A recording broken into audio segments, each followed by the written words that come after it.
बहुत समय पहले की बात है। यूरोप महाद्वीप के जर्मनी देश में एक पति और पत्नी रहा करते थे।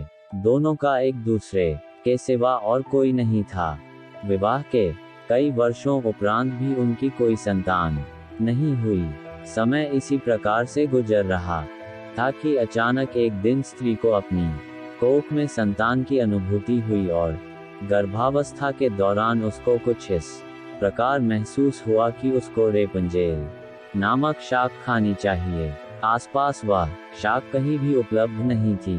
पति पत्नी एक जादूगरनी के बगीचे के समीप ही रहते थे। पत्नी के मन की बात जब पति ने सुनी तो पति ने उससे वादा किया कि वह उसके लिए रेपंजेल नाम की वह शाक साथ लेकर आएगा। बगीचे में चोरी से घुसकर उसने वह शाक अपनी पत्नी के लिए तोड़ी और यह क्रम कई दिनों तक चलता रहा। एक दिन बगीचे की मालकिन जादूगरनी ने, जिसका नाम डैम गोथेल था, उसे यह चोरी करते हुए देख लिया और जादूगरनी ने पति को बंधक बना लिया। पति जादूगरनी के सामने बहुत गिड़गिड़ाया और अंततः जादूगरनी एक शर्त पर वह शाक उसकी पत्नी के लिए देने के लिए राजी हो गई। शर्त यह थी कि संतान के जन्म के बाद वह उसे जादूगरनी को सौंप देगा। मायूस मन से पति ने उसकी वह बात मान ली और बच्चे के जन्म होते ही उसने जादूगरनी के हाथों अपनी पुत्री को सौंप दिया। जादूगरनी ने अत्यंत मनोयोग से उसकी पुत्री का पालन पोषण किया और उसका नाम उसी शाक के नाम पर रेपंजेल रखा। रेपंजेल एक अत्यंत रूपवती कन्या के रूप में धीरे धीरे विकसित होने लगी। उसके सुनहरे बाल और अद्वितीय रूप की चर्चा आसपास की जगह पर धीमे धीमे से फैलने लगी। कन्या के 12 वर्ष के होते ही जादूगरनी डैम गोथेल ने उसको एक ऐसी मीनार में कैद कर दिया जिसमें ना तो कोई दरवाजा था और ना चढ़ने के लिए ही कोई सीढ़ी। इसमें एक ऊंचे स्थान पर एक कमरा था जिसमें कि केवल एक खिड़की थी। जादूगरनी अपनी जादुई शक्तियों के माध्यम से छोटी बच्ची तक पहुंचती और हर दिन उससे मिलने के लिए दिन के समय जरूर जाती। इसी प्रकार से दिन बीतने लगे। वह बच्ची बड़ी होकर एक अत्यंत रूपवती स्त्री के रूप में विकसित हुई। उसके लंबे घने सुनहरे बाल इतने लंबे हो गए कि बाद में जादूगरनी उनके सहारे मीनार पर चढ़कर कमरे में आने और जाने लगी। ऐसा करते वक्त वह रेपंजेल को पुकारते हुए कहती, रेपंजेल अपने बाल गिराओ ताकि मैं तुम्हारे सुनहरे बालों पर चढ़कर ऊपर आ सकूं। समय इसी तरह से गुजरता गया और एक दिन किसी राज्य का राजकुमार घूमते घूमते उसी क्षेत्र में आ गया जहां पर रेपंजेल उस मीनार में रहती थी। रेपंजेल की आवाज में अद्वितीय मिठास थी। जब वह गाती थी तो जैसे समय ठहर जाता था। एक दिन राजकुमार को टहलते टहलते एक मधुर आवाज सुनाई पड़ी। वह आवाज कहां से आ रही है यह जानने के लिए जब राजकुमार मीनार के पास गया तो उसे दिखाई पड़ा कि एक ऊंची मीनार के ऊपर कमरे में एक सुंदर रूपवती स्त्री रहती है। उसकी इस मीठी आवाज को सुनकर राजकुमार उसकी तरफ अत्यंत आकर्षित हुआ और वह अपनी उत्सुकता पर काबू नहीं रख सका। उसने मन में ठान ली कि वह इस बंद मीनार में रहने वाली स्त्री, जिसकी आवाज इतनी मधुर है, के विषय में जान के ही रहेगा। एक दिन जब दिन के समय जादूगरनी रेपंजेल से मिलने के लिए आई तो उसने जादूगरनी को वह शब्द कहते और बालों के जरिए ऊपर चढ़ते हुए देख लिया।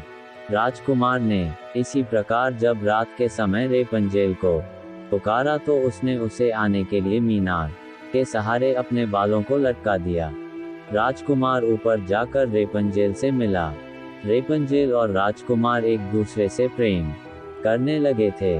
दोनों ने मिलते ही एक दूसरे को पसंद कर लिया था और वह एक दूसरे के लिए के अंतरंग सहचर बन गए। अतः राजकुमार ने रेपंजेल के सामने विवाह का प्रस्ताव रखा। रेपंजेल इस पर सहमत हुई और दोनों का मिलना जुलना धीमे धीमे बढ़ने लगा। जादूगरनी डैम गोथेल रोज दिन के समय रेपंजेल को मिलने के लिए आया करती थी। राजकुमार और रेपंजेल ने मिलकर एक योजना बनाई कि राजकुमार द्वारा दिए गए रेशम से रेपंजेल एक सीढ़ी बनाएगी, जिससे कि वह दोनों उस जगह से भाग सकें। रेपंजेल की मूर्खता के कारण जादूगरनी डैम गोथेल को राजकुमार के रेपंजेल के पास आने और उसके गर्भवती हो जाने का पता चल गया। जादूगरनी डैम गोथेल ने रेपंजेल को मीनार से बाहर निकाल दिया और जंगली जानवरों के बीच से जंगल में विचरने को अकेला छोड़ दिया, और वह स्वयं उस मीनार के कमरे में जाकर छुप गई। राजकुमार के चढ़ने के लिए उसने रेपंजेल के बालों को काटकर उन्हें मीनार से बाहर लटका दिया, ताकि राजकुमार ऊपर चढ़ सके और उसे कोई शंका ना हो। जब राजकुमार रेपंजेल से मिलने के लिए उस रात आया तो रेपंजेल की जगह जादूगरनी को पाकर वह भयभीत हो गया और मीनार से कूद पड़ा, जिससे कि नीचे पड़े कांटों से उसकी दोनों आंखों की रोशनी चली गई।